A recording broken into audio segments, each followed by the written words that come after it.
Pasigueño, manigong bagong taon sa ating lahat. Marami ang nakaabang ngayong sasalubungin na ang 2024, kabilang na nga ang mga Pasigueño. Kasalukuyan po nandito tayo sa St. Gerard Construction kung saan magkakaroon ng fireworks display para sa mga kalapitbahay, kapitbahay, mga empleyado at lahat na ng mga Pasigueño.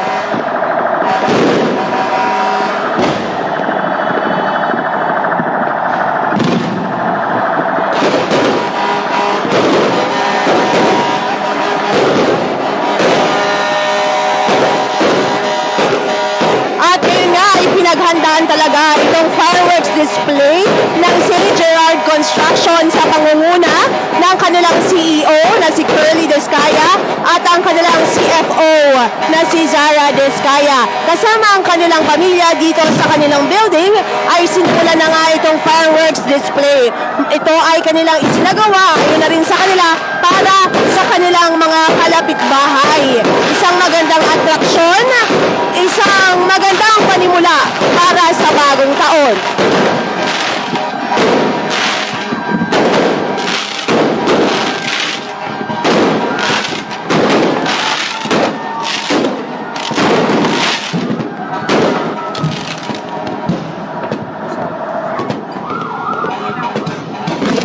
So ang fireworks display na ito tatagal.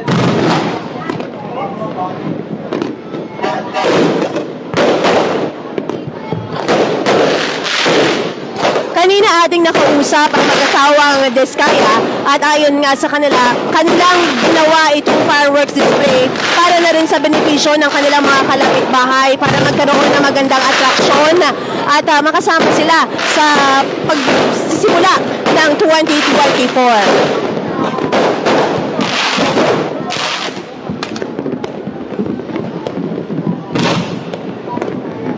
Hindi mawawala sa tradisyon ng mga Pilipino ang mga ganitong klaseng paputok, pag-iingay para salubungin ang bagong taon. At makikita natin na dito nga sa building ang nagagandahang fireworks display na talagang pinaghandaan ng pamilya Descaya.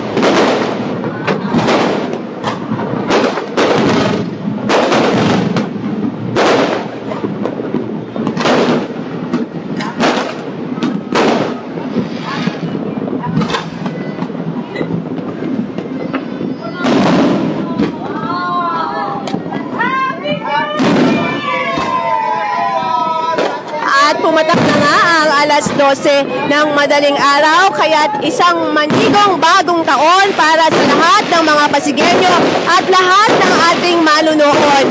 Napakaganda ng nakikita nating fireworks at talagang kung nasa taas po kayo, makikita nyo na dito sa harapan, sa pangunguna nga ng St. Gerard Construction ay napakaganda ng kanilang fireworks display at maliban pa dyan, matatanaw natin ang mga fireworks display sa iba't iba pang lugar.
Happy New Year sa lahat ng mga Pasigueño at sa lahat ng ating mga manonood. At gaya ng ating sinabi, ito ay pinasimunuan nga ng mag-asawang Curly at Sarah Descaya. Kaya atin munang alamin kung bakit nila ito isinagawa. Dito sa Barangay Bambang. Una, Happy New Year po sa inyo. Happy New Year! Happy New Year! Happy New Year po. Ayan, so ano po ang inspirasyon natin? Ang kwento ni Sir Curly kanina, noong mga nakaraang taon, kayo lang mismo yung bumibili. Ngayon nangontrata na kayo ng fireworks. Actually, yung mga nakarang taon at marami pang mga taon, kadalasan kami lang ang sumisindi ng mga paputok. Tapos isang sindi, isang takbo, isang sindi, isang takbo. So marami namang kapitbahay na nakikinood din. Pero ngayon, this time, gusto namin mas maging bongga at maging masaya.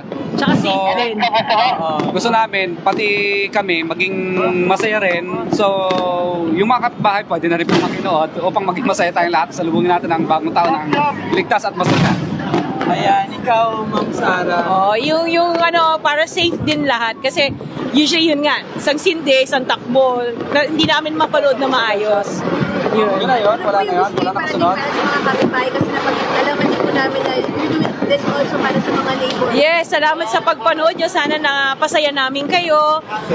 Usually, lahat sila nasa gitna rin naman ng kalsada. So ngayon, safe naman tayo ngayon lahat-lahat yun. Ayan, so message na rin po sa mga kapwa natin Pasigueño ngayong bagong taon.